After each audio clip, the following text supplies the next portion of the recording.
surprise. And what Mr. Thompson was just saying about the three different paths that you take typically, I want to touch on all of those really, because I think they're all important. And I've got a lot to talk about this session. I take it all of you guys are interested in business, starting your own business and being, you're entrepreneurial. You want to, you don't want to sort of get into the whole status quo. You want to go out and do your own thing and live life on your terms. And that's really what entrepreneurship is all about. And that's what I've done. So I'm going to go through a lot in this 30 minutes. I'm going to try and keep it to 30 minutes. I'm going to talk fast.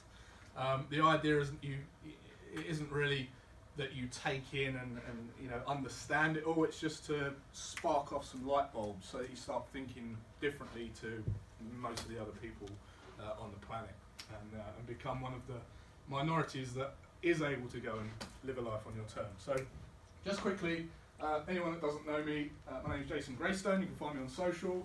If you're into entrepreneurship, you can go and follow me on social if you're on social media. Lots and lots of my content is to do with business, finance, wealth creation, wealth acceleration, and business entrepreneurship. A bit about my history. I've built multi-million-pound businesses online and offline, so real businesses in the real and touch and feel sectors. I've built online businesses, multiple online businesses, multi-million-pound revenue businesses online. Transitioned from a frustration to a passion. So I was in an industry I hated, so I quickly put in a plan to get out of that industry and really start living life how I wanted to live it, and also free up my time so I could figure out what it is I wanted to do. I achieved financial freedom by the age of 29, which is pretty cool. And since then, I've built highly respected global online education platforms, which one of the reasons I'm here today is because I really love to contribute, find out what I've put together, what I've learned, what mistakes I've made, and then pass that forward as much as I can.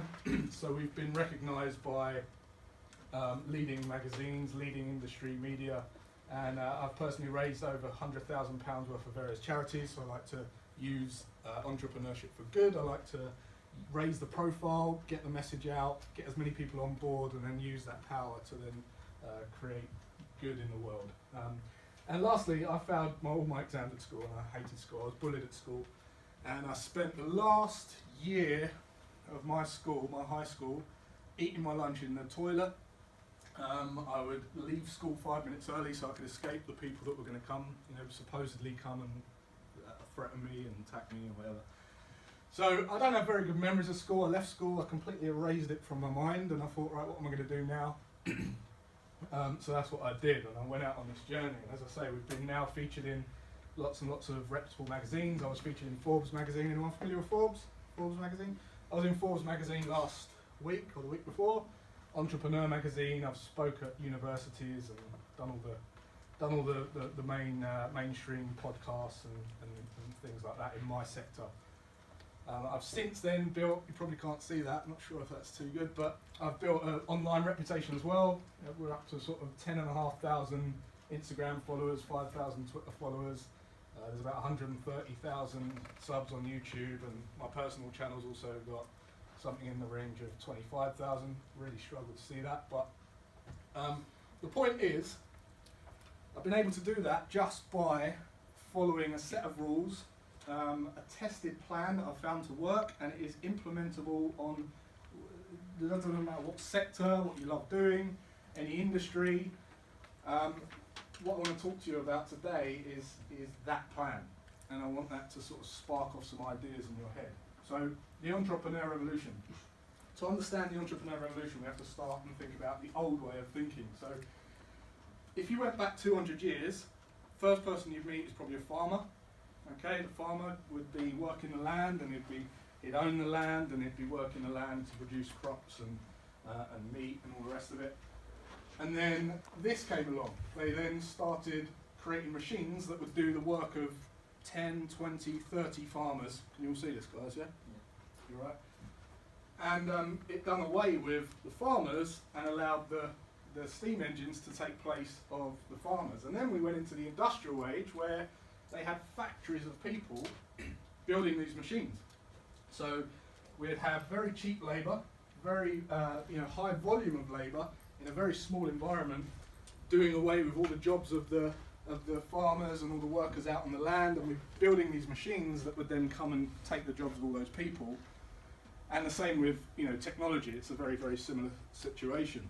And the thing is, now in the 90s we've got something called the World Wide Web, which you guys are embracing. Now this is where, when I left school, about 1996, 95-ish, I started to dabble with computers. So I started dabbling with computers probably when you lot were born, right? Before you lot were born. makes me feel a bit old now. I'm only 37. When this came along, things changed. Things changed drastically. But if you look at the schools, back in the day, they were really preparing people for this industrialised way of thinking, because that's what they had to go and do. They had to go out into that environment. They had to clock in, clock out, shut up, sit down, do as you're told. At the end of the day, they can go home and do whatever they want. So the thing is, today it really hasn't changed too much.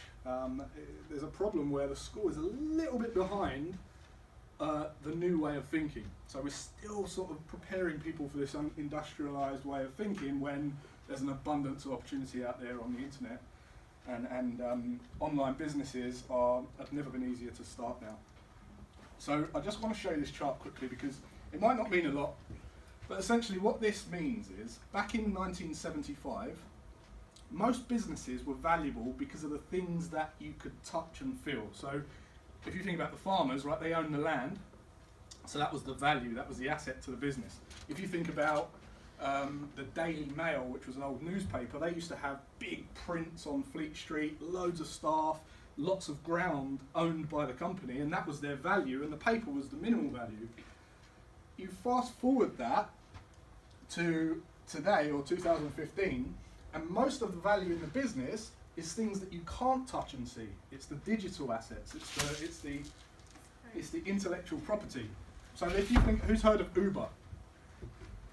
Right? Uber don't own one car. If you think about Facebook, they don't own any land or any. They've got a couple of offices, but all of their intellectual property and their IP and their digital assets are what create value in the business. Does that make sense, everyone? Yeah? So back in the day, when we were preparing for the Industrial Revolution, everything you could touch and feel was the value, and a very small minority was not valuable. In 2015, things that you can't touch and see creates the most value, and things that you can touch and feel are normally the expenses, overheads, offices, cars, and all that stuff. So we have to come into this new way of thinking, and if you compare this to just not long ago, people used to charge a fortune to be on the radio. If you wanted to go on the radio or do an advert on the radio, it used to cost an absolute fortune.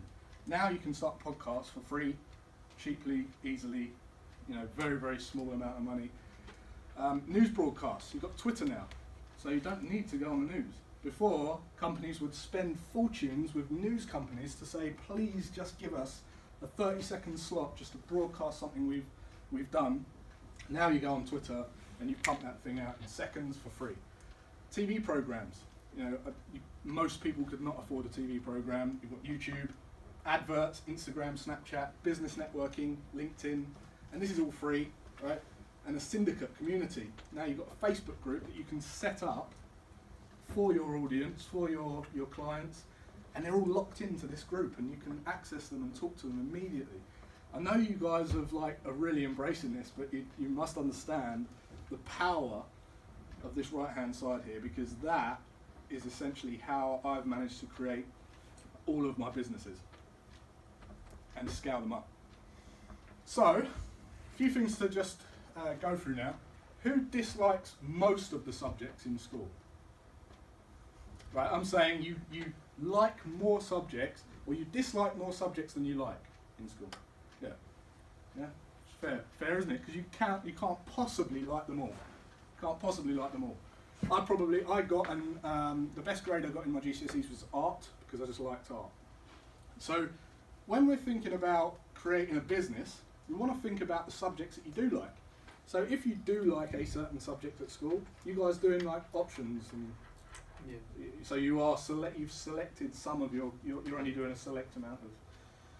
So chances are you're doing 2 or 3, 4, 5 subjects that you actually like. Some of them probably don't. But when we go into business, it's important that we focus on the actual ones that we do like. So advice at school, whilst you're at school, I would say if there is a subject that you like best, like out of those subjects, what one do you like best? Just focus on that one and go all in on that one. What you're going to do by doing that is you're going to see different parts of that subject. You're going to find areas of that subject that interest you more. You're naturally going to be good at it, so you won't require motivation to do it. There's probably subjects you go home and you do homework, no problem, and then there's other subjects you like doing on the last minute. The ones that you do without any motivation required are the ones that you actually enjoy, right? Everyone agree? Right, same in business. Same in business. So what I like to do is, everyone's talking about a big following and getting loads of followers. What I like to do is find the market and then find your market. So if you think about this as a lesson at school, this is the subject you really, really love, and this is the broader topic of the subject. And what I do in business is I find the market, and then I drive a wedge in between the market and my market. And what I mean by that is I find a niche in that market.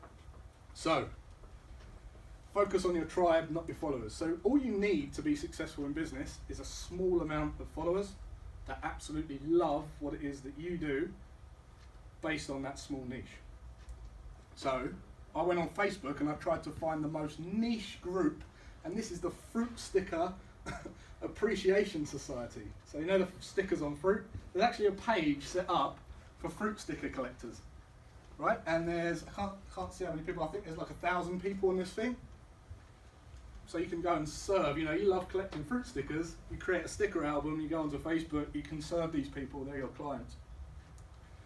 So that's what I mean by micro niche. So we've got the niche and we've got the micro niche. So just to give you some examples, here's some niches here: home and family, hair and makeup, travel, fitness, cooking, animation, marketing. Anyone like animation, drawing?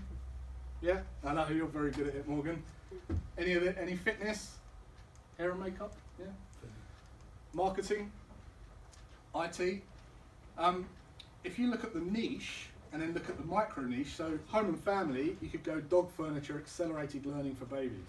See where I'm going with this, right? Hair and makeup, wedding makeup specialist in Mallorca. I know this woman. Fitness plan for busy CEOs. I know a guy who just puts plan together for busy people that earn over 450k a year, and he just takes 10% of their annual salary to give them a full service on their body. Meals for celiacs in cooking, raw food parties. So everyone understand where I'm going with this. Really picking a niche in the field. And what that does is it allows you to create an audience much easier. So instead of going out and trying to sell to everyone, you pick something you love at school, you follow that up after school, and then you create a small market, a small audience that love your message because you've become good at it, you have an opinion on it, people want to hear that message. But the key, this is going back to what Mr. Thompson said, some people just like to go and do a job and go home. Some people like to get on with it. Some people actually like to do what they love doing and they'll go off on that journey. But it's important to have all three. So you're not going to have, you're never going to have a job where you're just passionate about everything. There's going to be accounts, there's going to be staff problems, there's going to be team problems, there's going to be money problems, right? And you're not going to have a job where you're fully rewarded, where you get paid loads of money all the time. It just won't happen. And there's not going to be a job where you're good at everything. So the key is to have this sweet spot. And if you go out into the market with any of those missing, if you're not good at something but you love doing it and you're getting loads of money for it, that's unethical.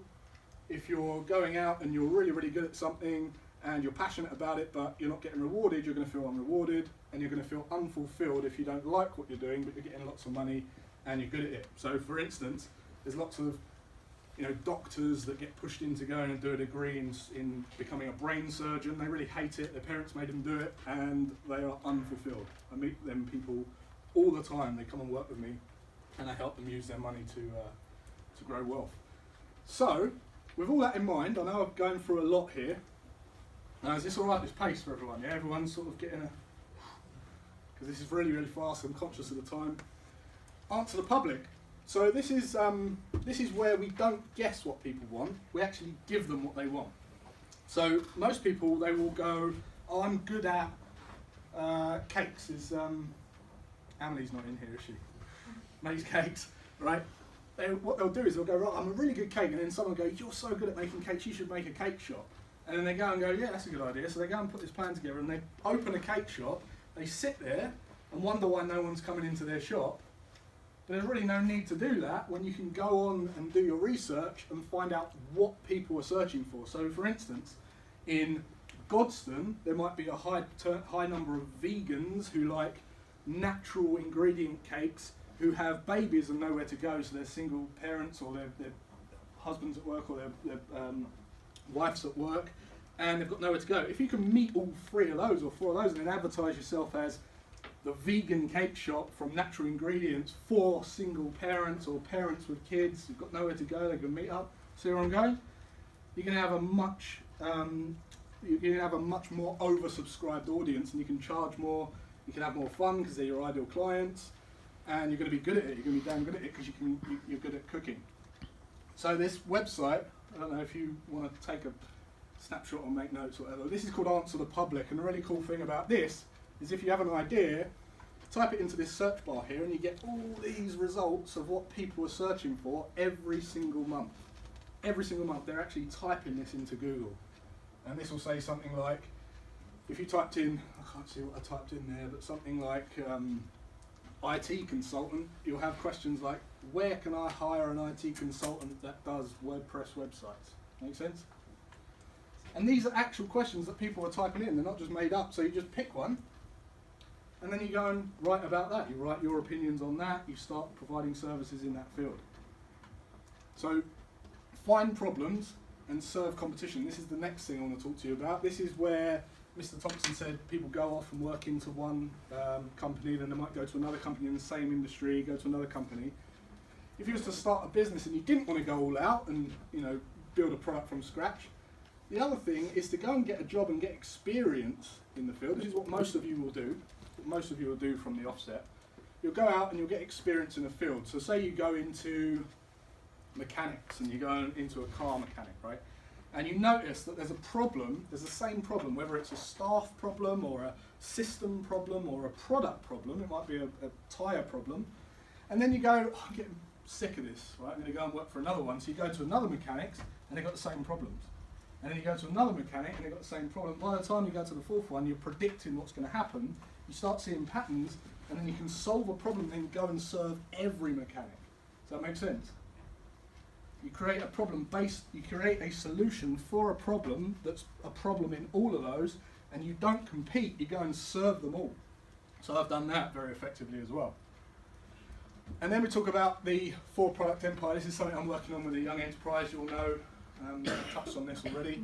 I'm going to really rush over this just to show you sort of the possibilities, and I'm going to leave you with some questions that I want you to go and think about when we get out. So, 4-product empire. In my opinion, this is the only way to build a profitable business, a very profitable business, because you rarely see a business that sells one product. I can think of some anomalies like Zippo lighters, or a company that sells one thing. If you're going to say Coca-Cola or things like that, they own tons of products. They don't own just Coca-Cola. So there's very, very few that just own one product. So what I like to do is build this 4-product empire. And the great thing about this is, we was talking about finding your niche, finding your market. All you have to do is just push this onto them, which is free, and I'm going to go through that right now. So first of all, the gift is something that's free. So that might be a podcast, a webinar, a video on YouTube, a blog post, an ebook, something like that on your topic. The product, P for P, stands for product for prospects. This is something that's very low ticket, a bit of a commitment where you're gaining an email address. So remember, they're your tribe, they're your market, so you want to get the details so you can start talking to them more, get them onto your Facebook group, whatever that might be. This is a very low ticket item. That might be a webinar. They might pay you to come to a webinar that you host in your bedroom because it's very cheap and easy to do. It might be a little seminar. It might be our product. our test product prospects. And then you've got the core product, which is your higher ticket product. So that will be your course that you create or your product that you create, whatever it might be. That's a much higher ticket product. And then product for clients, which is P4C, is the reoccurring revenue. That's like the maintenance or the subscription model that comes after this. So let me just give you an example. Apple, everyone knows Apple. Right, iTunes is free to download. iPod Nano, yep. Computers and iPads, and then all the media on iTunes. See how that works? Right. Similar for BMW, we've got free T-shirts and open days that they do. They've got events that they run, test drives. You can go and do that. Core product is the car, and this is the financial services. This is the the credit, the finance, and the maintenance of the cars. Now, if you was to look at a profit and loss sheet, you'd probably think that this is the most profitable, because what this is very, very profitable product. It doubles the profit of the company, but without that, you couldn't have that. So without the car, you couldn't service the car. So you need all four of these things. And the great thing is you only push people to this because you want to build, you want people to know, like, and trust you. So this is how it works, right? This is how my businesses work. This is almost, you can guarantee these numbers here as well. So you drive people in from Facebook, Twitter, email, whatever, all of these social media feeds, YouTube videos, and that's your free gift. They come in, they like what they see, you're talking what you find in your market. They're like, I like that guy, he thinks exactly like I think. I like that girl, she thinks exactly like I think. They start following you. Then you start to talk about a product for prospect. Normally, 10% of these people come over to your product for prospect, and then 20% of that come over to buy your core product, and then 20% of that come over for your product for clients. So let's just see what that looks like. So the gift is free. Say this is a small ticket, 200, might be a webinar, just something small that they can buy for £200. Core product 1,000, and then your reoccurring subscription model is £50. I've got one of these exact models working right now 24/7. So they come in, 500 people come in, 50 of those, which is 10%, that's 10 grand sales, and then 20% of the 50, which is 10, it's another 1,000, and then 2 of those convert to the paid for clients. And this is called the 10, 12, 10, 50, 12, 10, 2 rule. I've cut out the 12 because that's appointments. You can almost guarantee these numbers for every business if you convert this way. So remember, this is organic, and this is going on and on and on and on and on. So I want you to think about that. I want to think about that model based on everything I've gone over, what you love, what you focus on at school, what you'd love to do outside school, and start thinking about this whole model. Now, I know we're running out of time, and I'd love to come back and talk to you about how to deliver those, how to sell that gift on social. I'm not sure I'm going to have enough time. But it's essentially putting your content out, touch points, 7. If people can spend 7 hours with you online for free, they're 86% more likely to buy from you. So all you've got to do is create 7 hours of content for free. That could be a blog, a white paper, an article in a magazine, videos on YouTube, all that stuff. And as soon as they get to 7 hours, they trust you 86% more than they did yesterday. On 11 different touch points, so if that's mechanics, it might be wheels, cars, seats, windows, stereos, in 4 locations. That could be Twitter, an online magazine, Facebook, you name it. And then I'd love to come in and talk to you about your personal finance. I think we're going to run out of time for that. So what I want to do today is just to leave you with these questions. You can't screenshot it, but you've got this on video, and I can send these slides to you. What comes easy to you that is harder for others? So these are real questions I want you to think about now, because this is where the light bulbs are going to come off based on what I've just said. If you got to do a month of fully paid work experience in any industry, job, business or hobby, what would you do? If you or your team had to apply your skills to something purely for the fun of it, what project would you like to work on? What did you discover about yourself when you answered these questions? So I really want you to answer those. And lastly, make a list of possible micro niches in the industry you most enjoy.